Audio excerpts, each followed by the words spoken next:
Israel अपने अस्तित्व की जंग लड़ रहा है, वहीं मिडिल ईस्ट में उसके चारों तरफ एक ऐसा आग का चक्र तैयार हो गया है जिस पर कदम रखते ही इजरायली सेना के ऊपर बम और गोले बरस रहे हैं।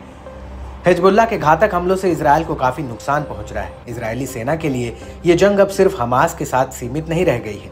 इस जंग में अब आईडीएफ को हमास के साथ साथ उसके प्रतिरोधी गुटों का भी सामना करना पड़ रहा है। हिजबुल्लाह हर घंटे और हर दिन अपने हमलों में इजाफा कर रहा है। पेजर और वॉकी टॉकी ब्लास्ट के बाद से हिजबुल्लाह बदला लेने के लिए बेचैन है।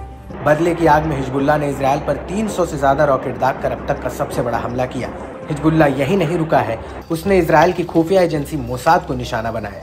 जी हाँ, हिजबुल्लाह ने पहली बार इजरायली खुफिया एजेंसी मोसाद के मुख्यालय पर मिसाइल दागने का दावा किया है।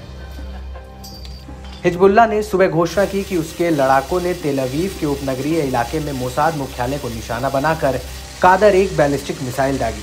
समूह के बयान के मुताबिक मोसाद उनके नेताओं की हत्या और पेजर तथा वॉकी टॉकी विस्फोटकों के लिए जिम्मेदार है, जिसमें दर्जनों लोग मारे गए और लेबनान में हजारों लोग घायल हो गए।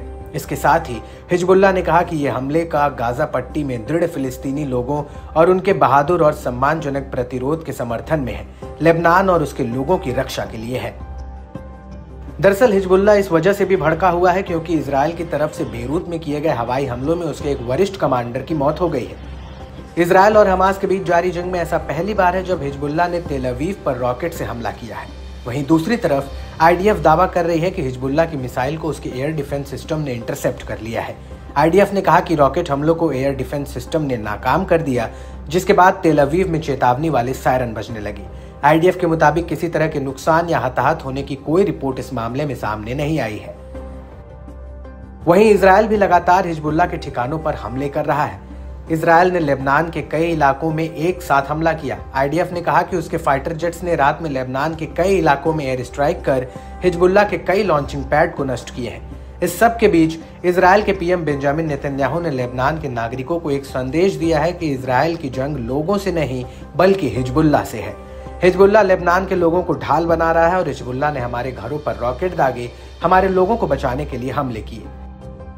यहाँ देखने वाली बात यह है कि हिजबुल्लाह कमांडर फौज शुक्र की मौत के बाद से हिजबुल्लाह अपने हमलों में तेजी लाया है, लेकिन इजराइल को यहाँ किसी भी मामले में कम नहीं कहा जा सकता, क्योंकि आईडीएफ जिस तरह हिजबुल्लाह के हमलों को झेल रही है उसके जवाब में वो भी उतनी ही तेजी से और भयानक तरीके से हमला कर रही है।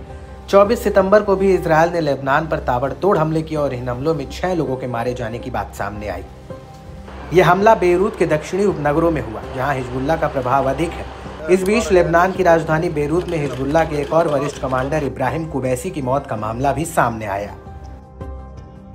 इजराइल और हमास की जंग में पूरा मिडिल ईस्ट युद्ध का जंगी मैदान बन गया है, जहां दोनों ही एक दूसरे के आगे सरेंडर करने या समझौता करने की बजाय युद्ध की सहायता से जीत की ओर बढ़ना चाह रहे हैं। लेकिन ये जंग अभी इतनी जल्दी किसी एक के पाले में जाती हुई नजर नहीं आ रही है।